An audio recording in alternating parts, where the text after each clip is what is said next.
Hola chicos, el día de hoy iniciaremos la guía número 3 en la fase cognitiva.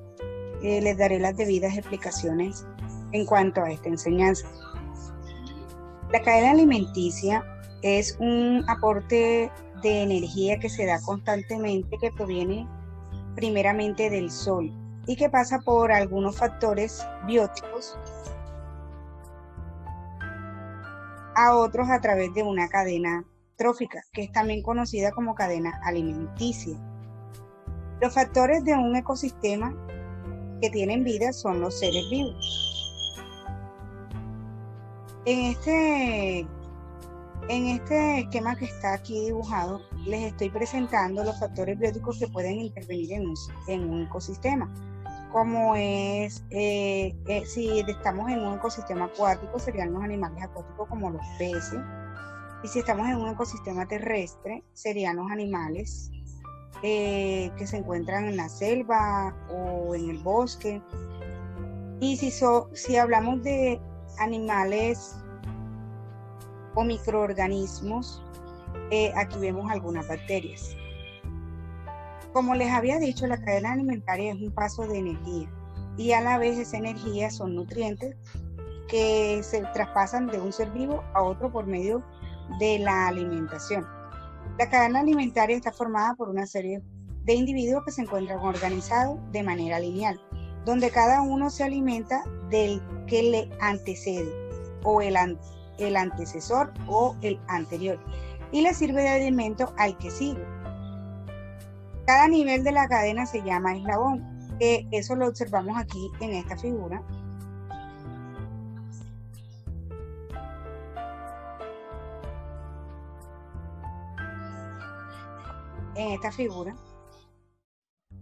Los que producen la energía y fabrican su propio alimento se llaman productores, que en este caso es el caso de las plantas. Los que se alimentan de ese primer eslabón, es decir, aquellos animales que son consumidores primarios, son los herbívoros, que se alimentan directamente de las plantas. El eslabón número 3 son aquellos animales que se alimentan de los animales herbívoros y se le llaman consumidores secundarios, y son los que se conocen como carnívoros. Y el eslabón número 4 es el finalmente descomponedores.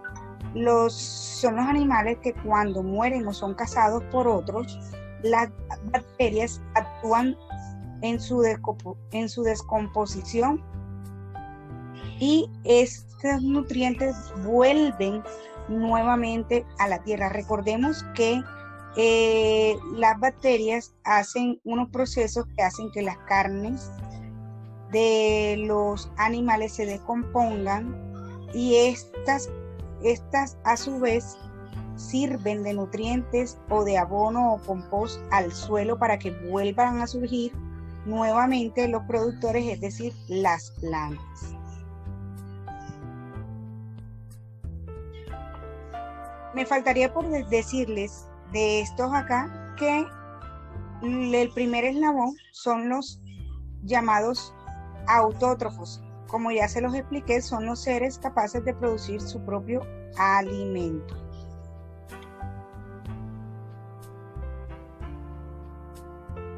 Acá podemos ver que también la cadena trófica es una representación del flujo de energía entre los niveles, que se indican por medio de flechas, que el ser vivo suministra la energía y el ser vivo que la consume.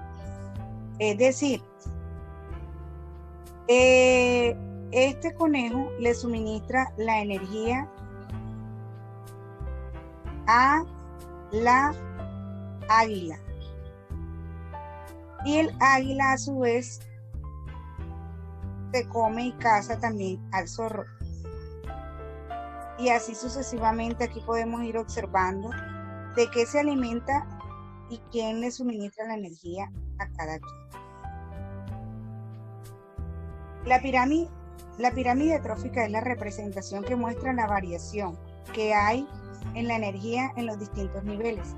Cada nivel se representa por un rectángulo, y la base del rectángulo es la que indica la cantidad de energía que hay en cada eslabón.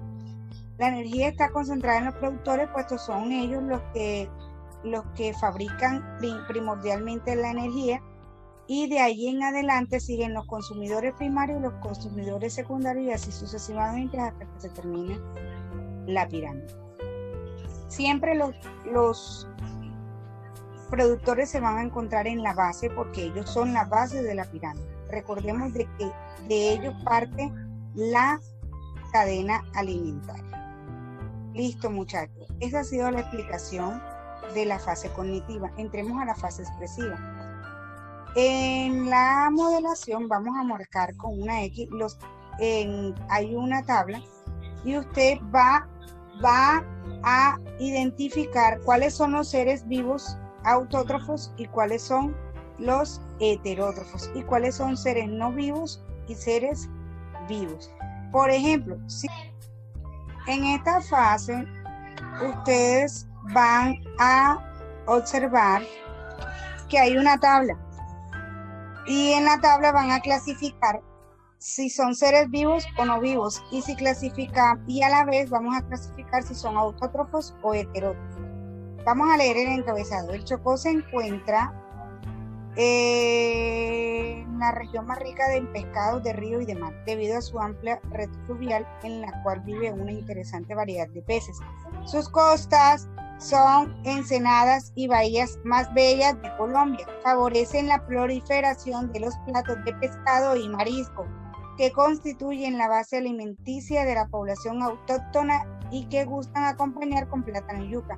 También frutas exóticas como el borojó y el almirajó, del magnífico sabor con las que preparan agradables refrescos. Entonces, si hablamos del agua, el agua es un ser no vivo.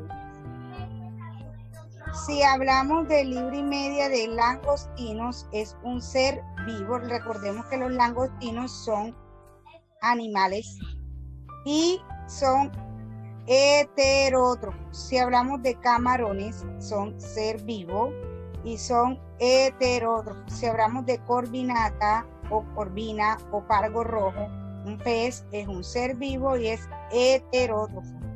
Si hablamos de almejas, también son un ser vivo, son animales y son heterótrofos. Si hablamos de calamares, son ser vivos, heterótrofos. Si hablamos de tallos de apio picados finos, es un ser vivo y es autótrofo porque es una planta. La zanahoria es un ser vivo y es autótrofo porque es una planta. Los pimentones rojos es un ser vivo y es autótrofo porque es una planta. Los tomates es un ser vivo y es una planta autótrofo. La leche es un ser no vivo. Una taza de vino blanco es un ser no vivo. Si hablo de 2 cebollas cabezonas, es un ser vivo autótrofo porque es una planta. 4 tallos de cebolla larga es un ser vivo autótrofo porque es una planta. Tomates maduros pelados y picados es un ser vivo y es autótrofo porque es una planta. El tomillo es un ser vivo y es autótrofo porque es una planta. El orégano es un ser vivo y es autótrofo porque es una planta. El aceite es un ser no vivo y la pimienta es un ser no vivo. La sal también es un ser no vivo. Ahora, de acuerdo a lo que nosotros acabamos de hacer allá en la anterior actividad, vamos a realizar la simulación clasificando los seres vivos de la receta de la cazuela de marisco según el nivel trófico. Productores, consumidores, herbívoros, carnívoros, omnívoros, carroñeros y descomponedores.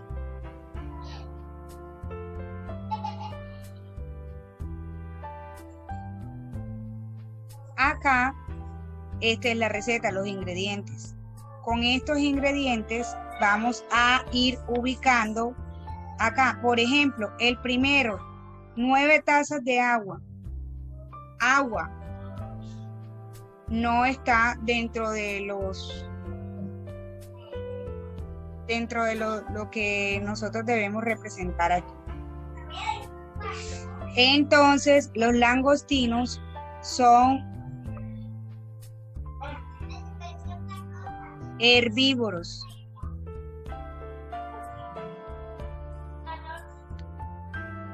Y podemos ir investigando uno por uno a qué tipo de heterótrofos consumidores pertenecen, si son herbívoros, carnívoros o omnívoros.